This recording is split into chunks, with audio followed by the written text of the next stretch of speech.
Salam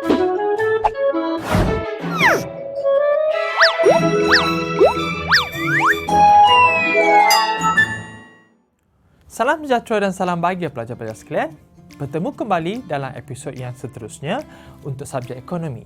Saya, Cikgu Siwa, akan mengajar subjek ekonomi untuk tingkatan 5.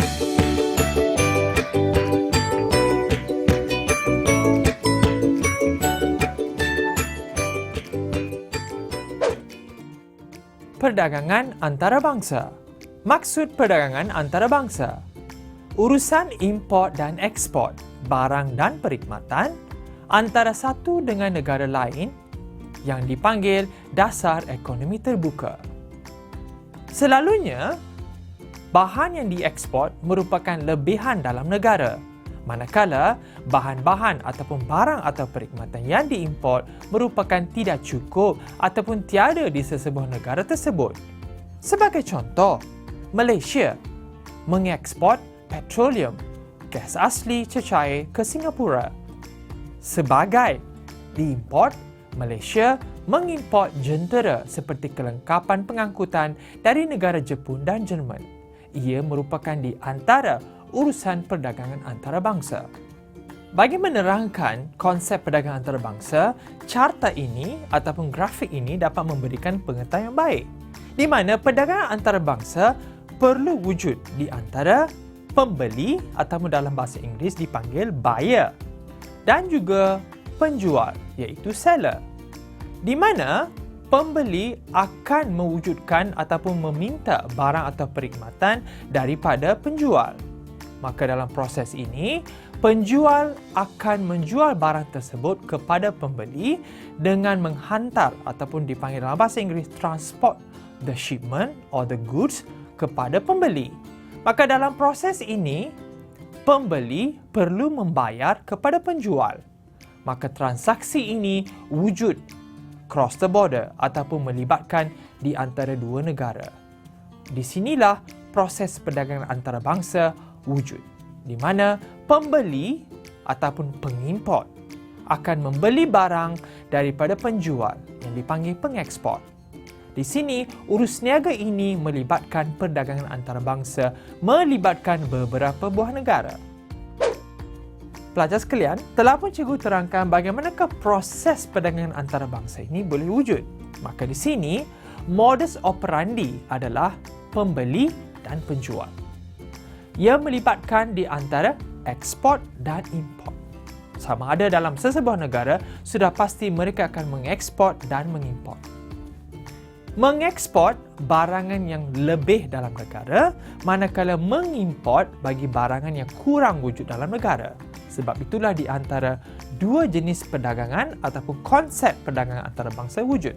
Sekarang mari kita lihat kenapakah wujudnya perdagangan antarabangsa. Walaupun cikgu terangkan tadi, ekspor dan import merupakan modus operandi, tetapi terdapat pelbagai sebab-sebab yang lain kenapa wujudnya perdagangan antarabangsa.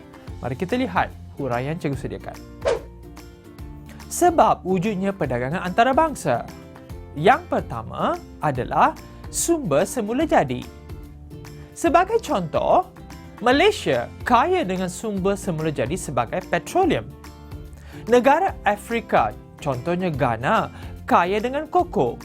Maka di sini Malaysia mempunyai lebihan barangan sumber semula jadinya iaitu petrol. Maka di sini, proses transaksi ini ataupun perdagangan antarabangsa wujud. Kesan sumber yang pelbagai dari aspek kekurangan dan kelebihan. Maka kita akan mengekspor petroleum dan mengimport barangan yang tidak terdapat dalam Malaysia. Sebab wujudnya perdagangan antarabangsa yang kedua, iklim dan jenis tanah. Sebagai contoh, Malaysia merupakan negara yang kaya dengan ataupun mengalami iklim khatulistiwa. Tumbuhan malar hijau seperti getah dan kelapa sawit mudah hidup disebabkan iklim khatulistiwa. Maka di sini, faktor tanah ataupun iklim mempengaruhi pengeluaran getah dan kelapa sawit dengan mudah. Berbanding dengan negara-negara Eropah sebagai contoh, Iklim di negara lain berbeza seperti iklim stepi. Di Rusia, gandum dan pokok tirus banyak aktif dijalankan di sini.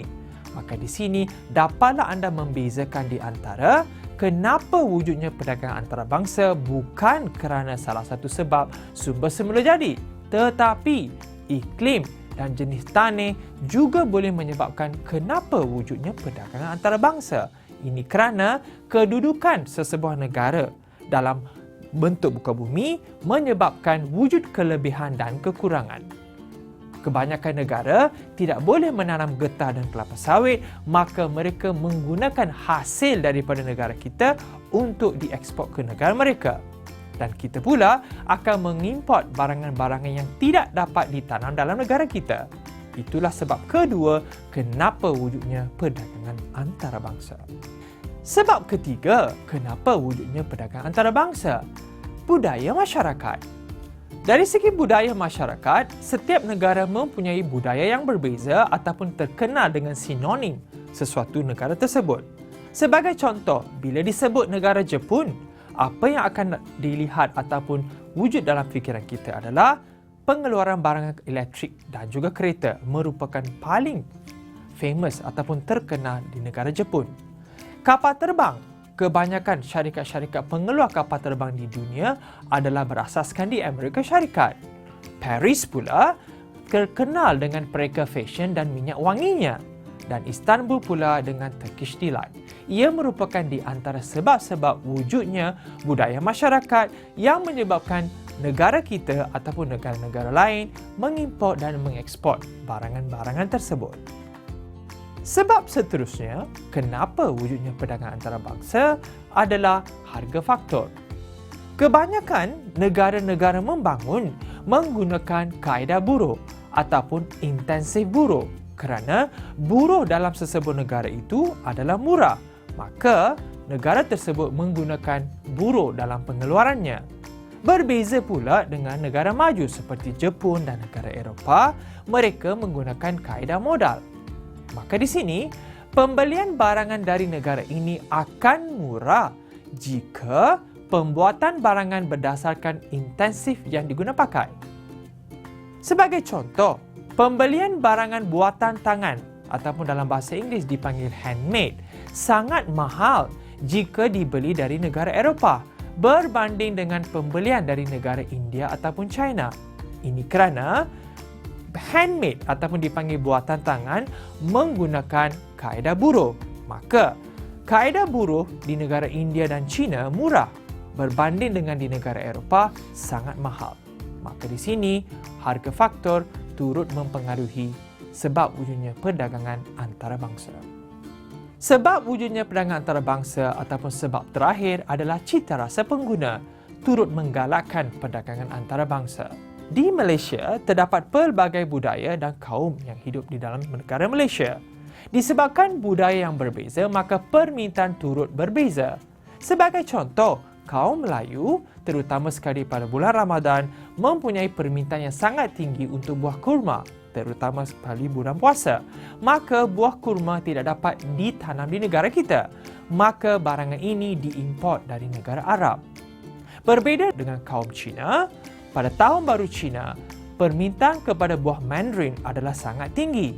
Sudah pasti, permintaan ini tidak dapat dipelopori ataupun dipenuhi disebabkan oleh permintaan yang sangat tinggi. Maka buah mandarin turut diimport dari negara luar.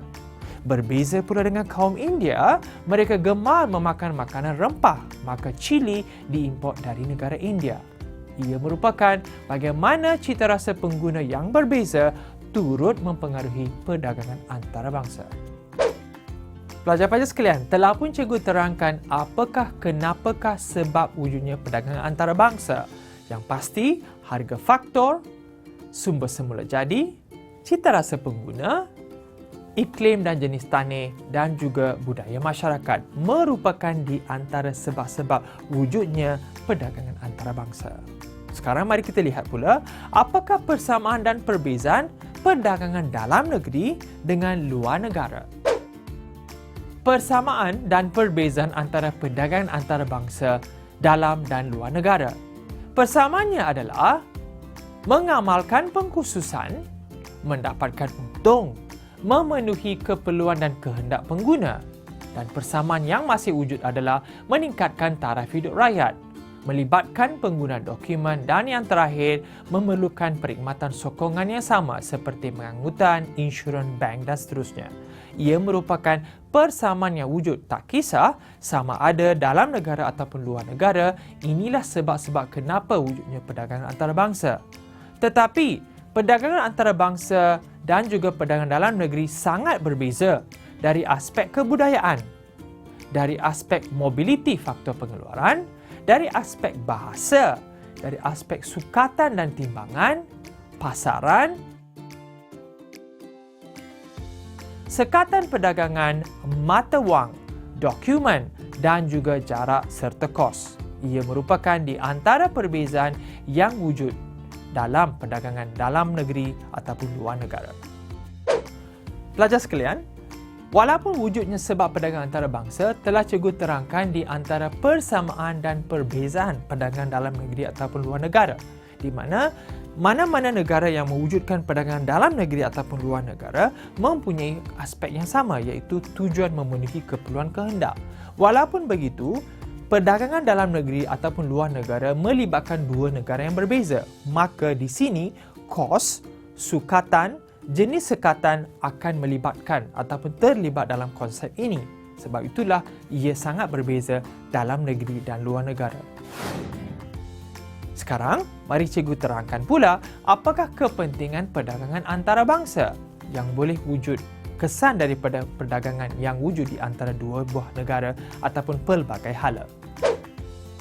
Di antara kepentingan perdagangan antarabangsa adalah memperolehi barangan yang tidak dikeluarkan di dalam negara. Seperti yang telah cikgu terangkan tadi, sebab banyak jenis-jenis barangan yang tidak dapat ditanam di dalam negara kita boleh diperolehi dari negara luar. Ia merupakan satu jenis kepentingan dalam perdagangan antarabangsa. Menggalakkan penggunaan teknologi, iaitu kemasukan ataupun suntikan teknologi ke dalam negara. Menikmati barangan pada harga yang lebih murah, telah pun cikgu terangkan, iaitu intensi buruh dan intensi modal. Meningkatkan kecekapan pengeluaran, menggalakkan pelaburan, menambahkan peluang pekerjaan, menawarkan pilihan yang pelbagai dan mewujudkan hubungan baik dengan rakan dagangan, dan yang terakhir dapat meluaskan pasaran. Merupakan di antara kepentingan perdagangan antarabangsa. Pelajar sekalian, dalam subtopik ini telah pun cikgu terangkan 3 aspek yang penting. Yang pertama, kenapa wujudnya perdagangan antarabangsa? Yang kedua, apakah persamaan dan perbezaan perdagangan dalam negeri dan luar negara? Dan yang terakhir adalah yang melibatkan kepentingan perdagangan antarabangsa. 3 konsep ini sangat saling kaitan, di mana wujudnya perdagangan antarabangsa, wujudnya persamaan dan perbezaan. Persamaan perbezaan dan juga wujudnya perdagangan antarabangsa mempunyai kepentingan dalam negara. Maka di sini kesimpulannya yang wujud adalah perdagangan antarabangsa sangat penting dalam sesebuah negara kerana dalam aspek globalisasi yang telah cikgu terangkan sebelum ini sangat penting sebagai satu ukuran dalam memajukan ekonomi negara. Sebelum kita mengakhiri episod kali ini, mari kita lihat soalan yang telah cikgu sediakan. Apakah faktor yang boleh dikaitkan dengan gambar di bawah untuk kewujudan perdagangan antarabangsa? A. Harga faktor. B. Budaya masyarakat. C. Iklim dan jenis tanah. Ataupun D. Sumber semula jadi. Berdasarkan kepada gambar yang ditayangkan pelajar-pelajar, ia melibatkan 2 benda, iaitu intensif buruh dan intensif modal. Maka dalam subtopik sebab wujudnya perdagangan antarabangsa telah cikgu terangkan harga faktor merupakan terdapat 2 jenis, iaitu intensif buruh ataupun intensif modal. Maka jawapan yang paling tepat di sini merujuk kepada A, harga faktor. Berdasarkan kepada soalan itu tadi, maka berakhirlah episod pada kali ini. Sehingga kita berjumpa lagi pada episod yang akan datang. Salam ceria dan jumpa lagi.